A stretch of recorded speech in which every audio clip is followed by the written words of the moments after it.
Top quality और consistent performance के लिए सिर्फ सिल्वर पंप नाम याद रखना।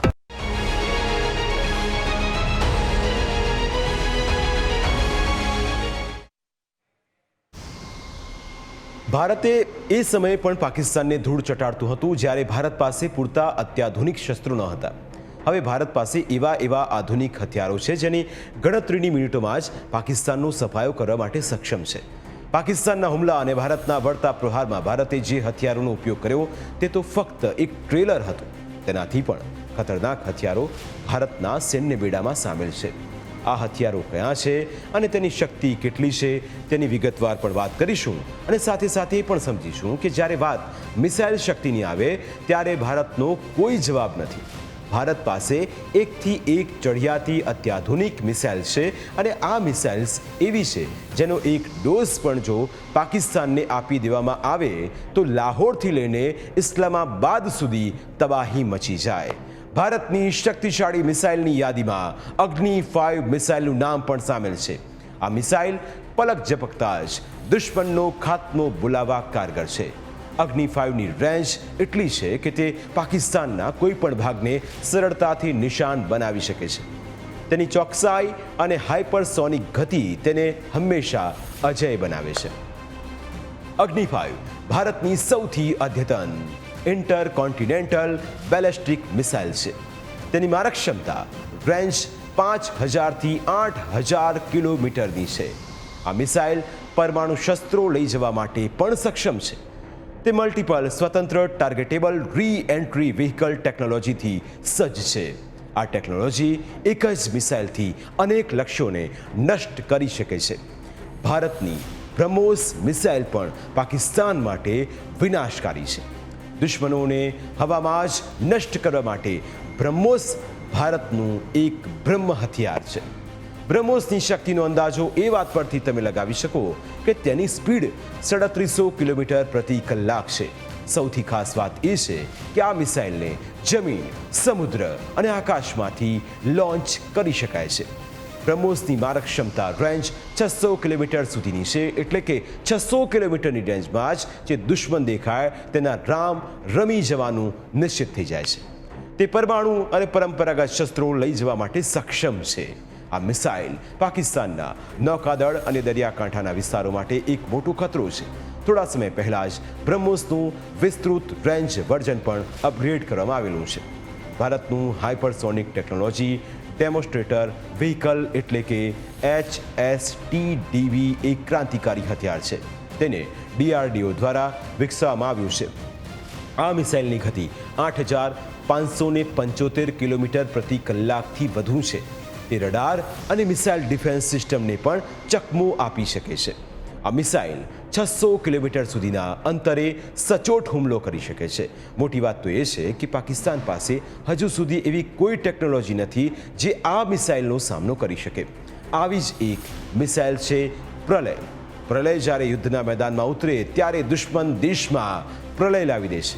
આ એક સ્વદેશી મિસાઇલ છે જે સરહદી વિસ્તારમાં ખૂબ જ કારગર નીવડી શકે છે, કારણ કે તે ઝડપી અને ઘાતક હુમલો કરવા માટે જાણીતી છે. ખાસ કરીને જમીનથી જમીન પર હુમલો કરવા માટે આ એક ખતરનાક બેલેસ્ટિક મિસાઇલ છે.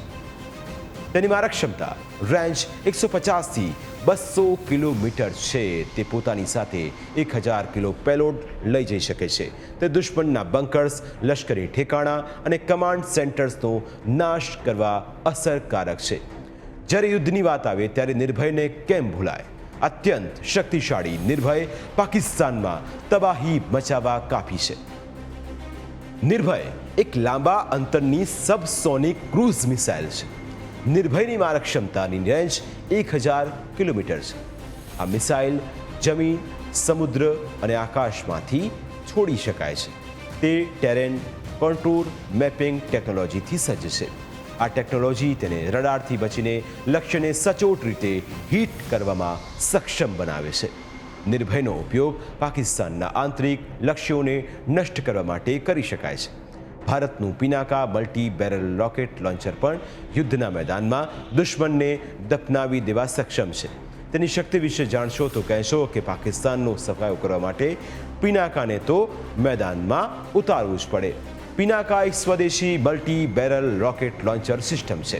તેની મારક ક્ષમતા રેન્જ 40થી 90 કિલોમીટર છે. આ સિસ્ટમ એક સાથે અનેક રોકેટ ફાયર કરી શકે છે.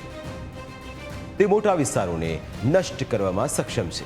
પિનાકાનો ઉપયોગ દુશ્મનના લશ્કરી ઠેકાણા, ટેન્ક્સ અને સૈનિકોને નિશાન બનાવવા માટે થાય છે. તેનું લેટેસ્ટ વર્ઝન પિનાકા MK2 વધુ ઘાતક છે. સૌથી શક્તિશાળી અને આકાશનો બાદશાહ એટલે રાફેલ. રાફેલ ભારતીય વાયુસેનાનું ગૌરવ છે. રાફેલ ભારતની આન, બાન અને શાન છે. જો રાફેલ મેદાનમાં ઉતરે તો ભલભલાના દુશ્મનોના પરસેવો છૂટી જાય, કારણ કે તે દુશ્મનનો કાળ બનીને ત્રાટકે છે. રાફેલ એક મલ્ટી રોલ ફાઇટર જેટ છે. રાફેલ લડાકુ વિમાન, મેટિયોર અને સ્કેલ્પ મિસાઇલથી સજ્જ છે. 150 કિલોમીટરથી વધારે અંતર સુધી સચોટ હુમલો કરવા માટે સક્ષમ છે. રાફેલની સ્ટીલ્થ ટેકનોલોજી અને ઉન્નત રડાર સિસ્ટમ ખૂબ જ ખતરનાક છે. આ જેટ આકાશથી આકાશ અને આકાશથી જમીન પર હુમલો કરવા માટે સક્ષમ છે. ભારતની એન્ટી સેટેલાઇટ મિસાઇલ પણ ખૂબ જ ખતરનાક છે. ભારતે 2019માં મિશન શક્તિ અંતર્ગત આ મિસાઇલનું સફળ પરીક્ષણ કર્યું. આ મિસાઇલ દુશ્મનને રણનીતિક રીતે ઘેરવા માટે ખૂબ જ જરૂરી છે, કારણ કે દુશ્મનના સેટેલાઇટ્સને ટાર્ગેટ કરે છે. આ મિસાઇલ અંતરિક્ષમાં દુશ્મનના સેટેલાઇટ નષ્ટ કરવા માટે સક્ષમ છે, જેના કારણે દુશ્મન કમ્યુનિકેશન અને દેખરેખની ક્ષમતા ખતમ થઈ શકે છે. ભારત પાસે ઘણી અત્યાધુનિક ટેન્ક છે, જેમાં અર્જુન ખૂબ જ ઘાતક છે. અર્જુન ભારતની સ્વદેશી ટેન્કર છે, જે અદ્યતન બંકર અને ફાયરિંગ સિસ્ટમ માટે જાણીતું છે.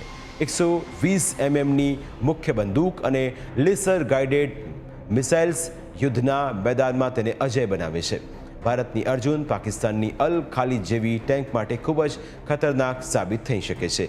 ભારત પાસે આવા બીજા ઘણા શક્તિશાળી હથિયારો છે. આ હથિયારો ભારતની સૈન્ય શક્તિનો પરચો આપે છે. ભારત પાસે જે હથિયારો છે તે ખૂબ જ શક્તિશાળી અને કારગર છે. પાકિસ્તાન જેવી તકલાદી મિસાઇલ્સ આપણી પાસે નથી. ભારતની મિસાઇલ જ્યારે યુદ્ધના આકાશમાં ગર્જના કરે તો દુશ્મનના હાજા ગગડી જાય છે, દિલો દિમાગમાં ડર છવાઈ જાય છે. પાકિસ્તાન પાસે હથિયારો તો છે, પણ ભારત જેટલા આધુનિક નથી અને ભારત કરતાં વધારે પણ નથી. એટલે અહીં એ સમજવા જેવું છે કે પાકિસ્તાન કેવી રીતે ધ્વસ્ત થઈ શકે. ભારત જમીન, આકાશ અને દરિયાની અંદર પણ દુશ્મનોના દાંત ખાટા કરવા માટે સક્ષમ છે.